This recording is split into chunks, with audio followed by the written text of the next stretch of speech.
Martial Peak 3358.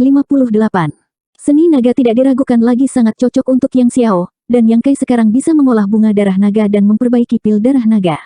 Di masa depan, selama ada cukup pasokan, garis keturunan Yang Xiao seharusnya tidak menjadi masalah, dan menjadi naga sejati bukanlah hal yang mustahil.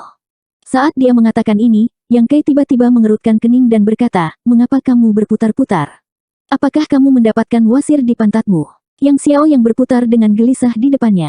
Yang Xiao tidak bisa menahan diri untuk tidak menggaruk wajahnya dan berkata dengan takut-takut, "Ayah angkat, ada sesuatu yang saya tidak tahu apakah saya harus mengatakannya." Yang Kai menggosok dagunya dan menatapnya dengan curiga, "Mengapa aku merasa kamu telah melakukan sesuatu yang salah?" Karena Yang Xiao duduk di antara kedua kakinya, dia tidak bisa melihat ekspresi Yang Xiao dengan jelas, tetapi dia merasa bahwa bocah kecil ini telah melakukan kesalahan, jika tidak, dia tidak akan bertingkah seperti ini. Tidak ada yang mengenal putra seseorang lebih baik daripada ayahnya, dan kepribadian Yang Xiao sebagian besar diwarisi darinya, sehingga beberapa reaksi Yang Xiao dapat memungkinkan Yang Kai untuk secara akurat menyimpulkan banyak hal.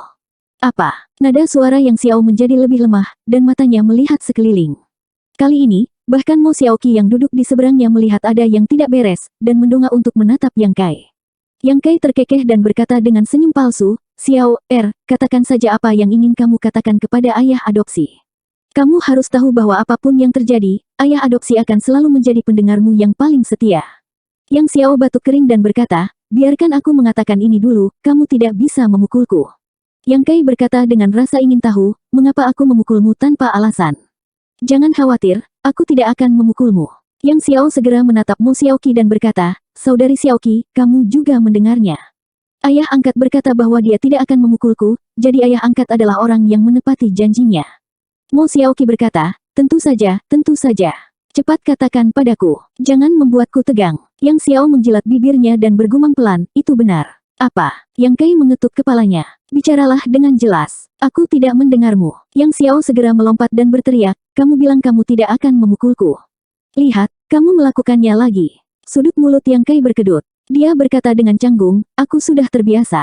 Aku berjanji tidak akan bertarung nanti." Yang Xiao menyipitkan matanya.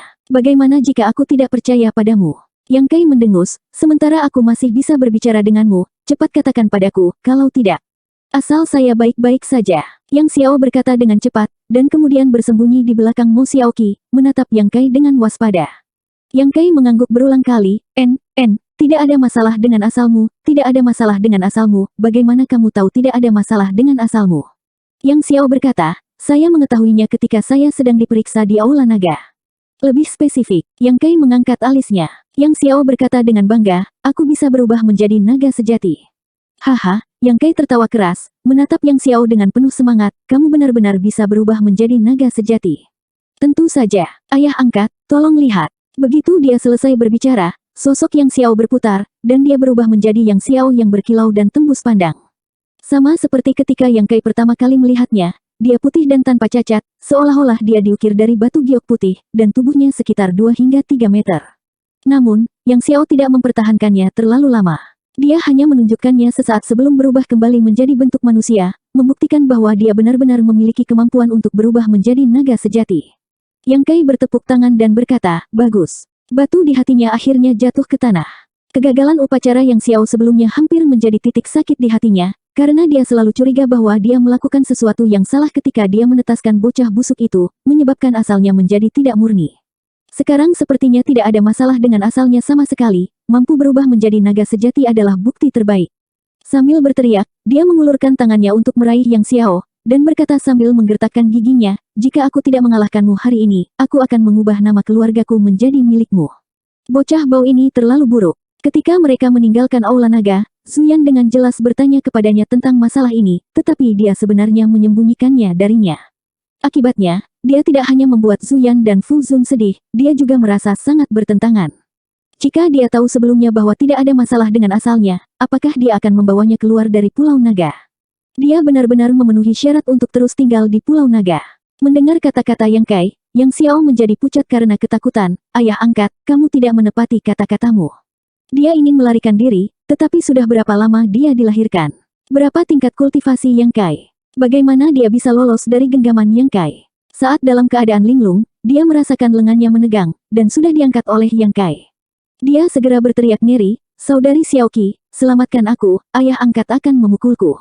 Mo Xiaoqi cemberut dan berkata, melayanimu dengan benar. Dia juga merasa bahwa bocah yang Xiao ini agak terlalu nakal, mengapa dia tidak mengatakan hal yang begitu penting sejak awal. Sebaliknya, dia merahasiakannya sampai sekarang. Untungnya, dia tidak menyembunyikan apapun dari Yang Kai, jika tidak, Yang Kai mungkin akan disimpan dalam kegelapan dan menderita siksaan menyalahkan diri sendiri. Seorang anak harus diberi pelajaran untuk membuat keributan seperti itu. Sambil berteriak dan menjerit, Yang Kai sudah mengangkat Yang Xiao ke pangkuannya dan membaringkannya. Dia mengangkat tangannya dan dengan kejam menamparkan pantatnya. Dia benar-benar tidak ingin memukulnya, dia benar-benar tidak bercanda. Yang Kai juga marah padanya, dia memutuskan untuk membuatnya menderita hari ini, jika tidak, siapa yang tahu hal keterlaluan apa yang akan dia lakukan di masa depan. Setelah menamparkan, Yang Kai tiba-tiba mengerutkan kening, karena dia tiba-tiba merasa ada yang tidak beres. Ketika tamparan itu mendarat, dia hanya bisa membuka matanya lebar-lebar. Yang Xiao, yang berada di pangkuannya, benar-benar menghilang tanpa jejak. Qiongqi, yang tidak peduli dengan masalah ini dan terus terbang ke depan, juga berteriak kaget. Dia tiba-tiba berhenti, lalu menatap Yang Kai. Mereka melihat bahwa Yang Xiao telah terbang lebih dari 300 meter, berubah menjadi titik hitam kecil, dan berkata dari jauh, ayah angkat, kamu tidak menepati kata-katamu, aku membencimu. Bocah bau, kembali ke sini. Yang Kai berteriak, ekspresinya juga cukup aneh. Dengan budidaya Kaisar Orde Kedua, Yang Xiao sebenarnya berhasil melarikan diri dari genggamannya. Itu cukup sulit dipercaya, dan dia tidak bisa menahan perasaan sedikit malu. Jika kamu tidak memukulku, aku akan kembali, atau yang lain, atau aku akan lari dari rumah. Yang Xiao berdiri di kejauhan dan berteriak. Yang Kai mencibir, kamu berani mengancamku. Bagus, tunjukkan padaku bagaimana kamu akan pergi. Saya pergi. Yang Xiao berteriak, meninggalkan. Yang Kai berkata dengan wajah hitam. Aku benar-benar pergi. Nada suara Yang Xiao menjadi lebih lemah.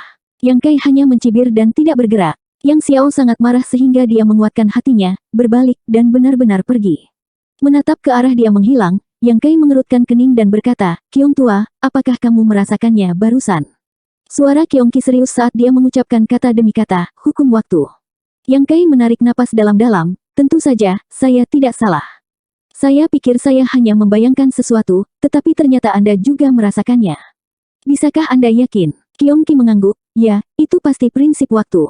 Yang Kai tidak bisa tidak bertanya-tanya, bocah bau, bagaimana dia tahu prinsip waktu? Baru saja, ketika telapak tangannya akan jatuh, waktu seolah berhenti sejenak, bahkan dia tidak menyadari bagaimana Yang Xiao berhasil lepas dari genggamannya. Pada saat dia pulih, Yang Xiao sudah 1000 meter jauhnya. Mata Qiongqi dipenuhi dengan ketidakpercayaan, tetapi dia segera memikirkan kemungkinan, ini turun-temurun. Yang Kai berkata sambil berpikir, maksudmu, dia mewarisinya dariku. Selain itu, tidak ada kemungkinan lain. Asal-usul ras naga tidak akan memberikan kemampuan ini kepada Yang Xiao. Karena kepribadian Yang Xiao sangat dipengaruhi oleh Yang Kai, itu berarti Yang Kai telah membiarkan dia mewarisi banyak hal ketika dia menetas. Karena Yang Kai mengolah segel lalat waktu, dia mengerti sedikit tentang prinsip waktu, jadi masuk akal bahwa lelaki kecil ini akan mewarisi kemampuan ini darinya. Karena si kecil ini bisa mewarisi prinsip waktu, lalu bagaimana dengan prinsip ruang? Sebagai perbandingan, prinsip ruang adalah fondasi Yang Kai. Jika Yang Xiao bahkan mewarisi prinsip luar angkasa, maka itu akan luar biasa. Kakak Yang, bukankah kita akan mengejarnya? Mo Xiaoqi bertanya dengan cemas. Meskipun dia berharap Yang Kai akan memberi pelajaran pada bocah busuk ini, melihat Yang Xiao benar-benar melarikan diri dari rumah, dia masih khawatir. Jangan khawatir, dia tidak akan lari jauh. Yang Kai tersenyum. Meskipun bocah busuk ini sombong, dia pasti tidak akan lari jauh. Selain itu, dia telah menempelkan seutas Divine Sense padanya, sehingga Yang Xiao tidak akan bisa melarikan diri dari pengawasannya. Begitu dia mengatakan ini, ekspresi Yang Kai tiba-tiba berubah, oh tidak. Sosoknya berkedip, dan prinsip ruang berfluktuasi saat dia menghilang. Qiongqi juga mengerutkan kening, dan berbisik kepada Mo Xiaoqi, duduklah dengan tenang. Kecepatannya tiba-tiba meningkat, dan dia bergegas ke arah tertentu. Di atas laut, seorang lelaki tua berjubah hitam berdiri di kehampaan dengan ekspresi dingin. Beberapa mayat mengapung di laut, dan airnya diwarnai merah dengan darah.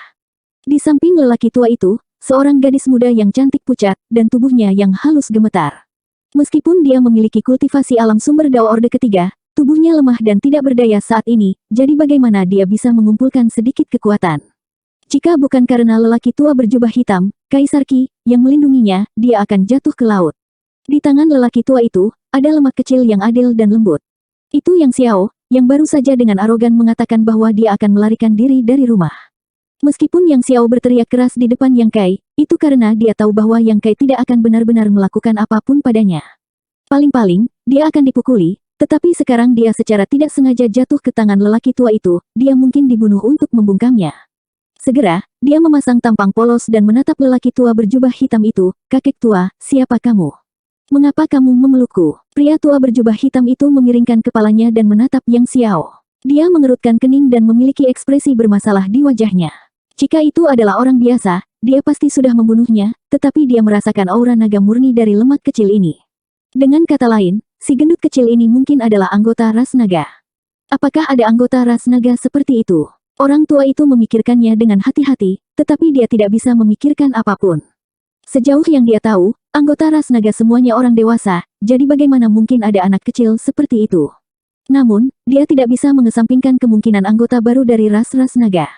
Terlebih lagi, tempat ini tidak terlalu jauh dari Pulau Naga, jadi tidak aneh jika anggota ras naga datang ke sini. Akan mudah untuk membunuh si gendut kecil ini, tetapi akan merepotkan jika dia memprovokasi anggota ras naga yang kuat.